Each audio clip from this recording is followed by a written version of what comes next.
5 avancées en faveur des animaux en 2025. En France, les lapins, rongeurs et poissons sont enfin pleinement reconnus. Grâce à un arrêté ministériel, ils sont désormais officiellement reconnus comme animaux domestiques. Cela signifie qu'ils bénéficient des mêmes protections légales que les chiens, chats ou furets. Une mesure qui va permettre de mieux encadrer les ventes en animalerie, d'améliorer les conditions de vie de ces espèces et de mieux sanctionner les actes de maltraitance.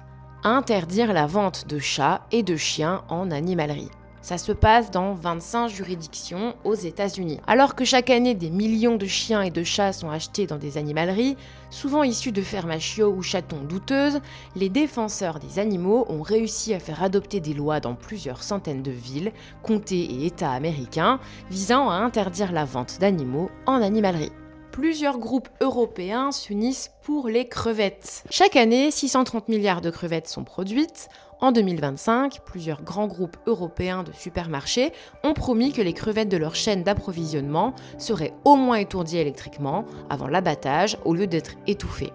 Aussi, un important certificateur de produits de la mer a promis d'exiger que les entreprises vendant sous son label ne pratiquent plus l'ablation des yeux, une pratique barbare consistant à enlever les yeux des femelles pour accélérer la reproduction.